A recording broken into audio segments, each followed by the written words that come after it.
28 বছরের জীবনে মন্দির পাহারা দিতে কোনো হুজুরকে দেখিনি, আমি কোনো শিবিরের নেতাকে দেখিনি। কিন্তু ওই 2024-এ আমি দেখেছি যে আমার মুসলমান ভাইরা বৌদ্ধ মন্দির কিভাবে পাহারা দিয়েছে, হিন্দু মন্দির কিভাবে পাহারা দিয়েছে। তারপরও ভারতের মিডিয়া আমাদের বাংলাদেশকে নিয়ে নানা প্রপাগান্ডা ছড়িয়ে বেড়াচ্ছে। বাংলাদেশের দিকে চোখ তুলে তাকাবা, ওই চোখ আমরা উপড়ে ফেলবো। মোদির ইশারায় চলিও না ভাই।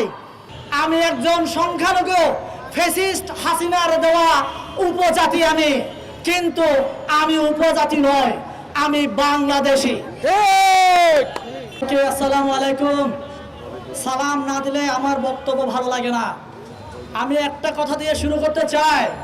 আমার এই বাংলাদেশে যে সংখ্যালঘু নেতারা আছেন, সংখ্যালঘু নেতা, এটা কার নাম জানেন? ফ্যাসিস্ট হাসিনা আমাদের মাথায় দিয়ে যাওয়া শব্দ সংখ্যালঘু। এই সংখ্যালঘু নেতারা দাবি করেন বাংলাদেশে হিন্দু 37% ছিল, এখন হয়েছে 8%। বৌদ্ধ এত পার্সেন্ট ছিল, এত পার্সেন্ট, বা আমার পাহাড়ে এত পার্সেন্ট ছিল, এত পার্সেন্ট কমে গেছে। আমি সাবধান করতে যাচ্ছি, এই সংখ্যালঘু নেতাদের কথা যদি আপনারা শুনেন, আমার সংখ্যালঘু ভাইদেরকে আমি বলছি, আপনারা যদি তাদের উস্কানিতে পা দেন, তাহলে এখন তো 8% আছি, আগামীতে এটা শূন্যর কোথায় নেমে আসবে। শূন্যের কোথায় নামিয়ে আনার জন্য ভারত আমাদেরকে ব্যবহার করছে। হয়তোবা আপনারা অনেকে বলবেন ভারতের এখানে হাত কি, ভারত কিভাবে এখানে কাজ করছে। আপনাদের মনে প্রশ্ন জাগতে পারে, আমি উপজাতি নয়, আমি বাংলাদেশি। আজকে আমাকে উপজাতি বললে আপনারা চিনেন, কিন্তু আমি যখন চাক বলি আপনারা আমাকে চিনেন না। আজকে বাংলাদেশে আমরা 6000 আছি, আগামীতে এই 6000ও বাংলাদেশে থাকবো না যদি এই আমরা সেই মোদির ইশারায়, ইসকনের ইশারায় আমরা যদি তাদের কোন কথা মতো চলি। আমি সাবধান করতে যাচ্ছি, আহ্বান করতে যাচ্ছি, এই বাংলাদেশে যা হিন্দু আছে, বৌদ্ধ আছে, খ্রিস্টান আছে, এই ধর্মের যারা আছে সাধারণ ভাইদেরকে আমি আহ্বান জানাতে চাই, আপনারা ফাঁদে পা দিবেন না। আমরা যদি ফাঁদে পা দেই তাহলে বাংলাদেশ থেকে আমরা নিশ্চিহ্ন হয়ে যাব।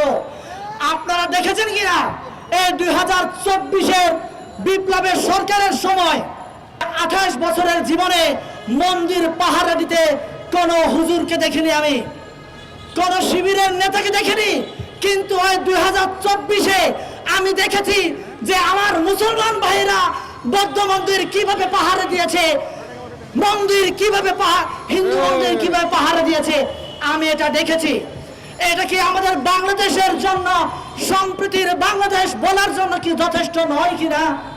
তারপরও ভারতের মিডিয়া আমাদের বাংলাদেশকে নিয়ে নানা প্রপাগান্ডা ছড়িয়ে বেড়াচ্ছে। বাংলাদেশ নাকি অসাম্প্রদায়িক, বাংলাদেশে ফ্যাসিস্ট হাসিনা না থাকলে নাকি সংখ্যালঘু হিন্দু, বৌদ্ধ, খ্রিস্টান ভাইয়েরা তাদের অস্তিত্ব বাংলাদেশে থাকবে না। আমি জামাতের ভাইদেরকে অনুরোধ করতে চাই, শিবিরের ভাইদেরকে অনুরোধ করতে চাই, কিছুক্ষণ আগে আমার আগে এক বক্তা বলে গেছে বাংলাদেশের 90% মুসলমান। এই 90% মুসলমানের কাছে আমার আহ্বান থাকবে, আপনারা দেখিয়ে দেন এই বাংলাদেশের মানচিত্রে একমাত্র মুসলমানরাই ভিন্ন ধর্মাবলম্বী ভাইদেরকে বুকে আগলে নিয়ে নিরাপত্তা দিয়ে রেখেছে। এটার উজ্জ্বল দৃষ্টান্ত বাংলাদেশ ছাড়া পৃথিবীতে অন্য কোনো দেশ নাই। এটা আপনারা দেখিয়ে দেন। আপনাদের কাছে এটাই আমার আহ্বান থাকবে। তাহলে আজকে কে হিন্দু মারা গেল, কে মুসলমান মারা গেল, এই বিচার বিশ্লেষণে আমাদেরকে সমাবেশ করতে হবে না। আজকে এক হিন্দু ভাই মারা গেলে আমাদেরকে সাম্প্রদায়িক ভাবে আমরা নিয়ে যাই, এক পারে গেলে এটা সাম্প্রদায়িক নিয়ে যায়।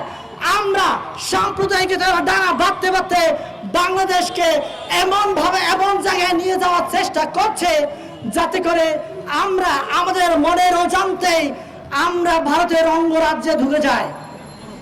আমরা ভারতের অঙ্গরাজ্য হতে চাই না। এই বাংলাদেশের প্রত্যেকটা মানুষ ভারতের অঙ্গরাজ্যের মধ্যে থাকতে চায় না। আমরা স্বাধীন বাংলাদেশে থাকতে চাই। শুভেন্দু বলেছেন এরা নাকি আমাদের বাংলাদেশের বর্ডারে এসে হামলা করবেন, সমাবেশ করবেন। আমাদের বাংলাদেশে 18 কোটি মানুষ কি আঙ্গুল চুষবে নাকি? আপনারা বলেন আমরা কি আঙ্গুল চুষবো? আপনাদেরকে আমরা দেখে দেব। আপনাদের 7 সিস্টার আমাদের হাতের ইশারায় থাকবে। আপনারা যদি বেশি টাল বাহানা করেন তাহলে আমাদের বাংলাদেশের 18 কোটি মানুষ অস্ত্র ধরা লাগবে না। একটা একটা লাঠি নিয়ে যদি আমরা ভারতের দিকে অগ্রসর হই তাহলে আপনাদের অবস্থা কি হবে আপনারা চিন্তা করে দেখুন। 7 সিস্টারের ভাইদেরকে অনুরোধ করছি, তা আপনারা মোদির পা আর চাটবেন না। মোদির পা চাটবেন তাহলে আপনারা সুখে থাকবেন না। সুখে থাকতে চাইলে আপনারা বাংলাদেশের পাশে এসে দাঁড়ান, বাংলাদেশের নাগরিকের পাশে এসে দাঁড়ান। তাহলে আপনাদের জিডিপি থেকে শুরু করে সামাজিক, অর্থনৈতিক, রাজনৈতিক প্রত্যেকটা জায়গায় আপনাদের মুক্তি মিলবে। অন্যথায় আপনাদের মুক্তি নাই। মুক্তি চাইলে আমাদের বাংলাদেশের পাশে দাঁড়ান। আমরা শুভেন্দুকে হুঁশিয়ারি দিয়ে বলছি, আমরা এখনো মরে যাইনি, আমরা বেঁচে আছি। আমরা বেঁচে আছি। বাংলাদেশের দিকে চোখ তুলে তাকাবা, ওই চোখ আমরা উপড়ে ফেলবো। আমরা উপড়ে ফেলবো। মোদির ইশারায় চলিও না ভাই।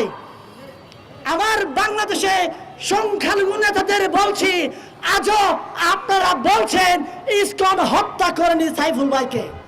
কে হত্যা করেছে? তাহলে আমার বাংলাদেশে মিডিয়া ভাইরাও বলছে, অনেক মিডিয়াতে আমি দেখতে পাচ্ছি সাইফুল ইসলাম ভাইকে নাকি ইসকন হত্যা করেনি।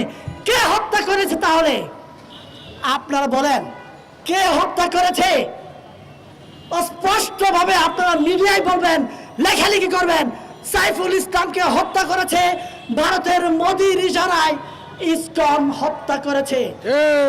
এটা আপনারা স্পষ্টভাবে লিখবেন। কোন টাল বাহানা করে কোন হেডিং দিয়ে আপনারা লেখালেখি করবেন না। আপনাদের কাছে অনুরোধ থাকবে এটাই।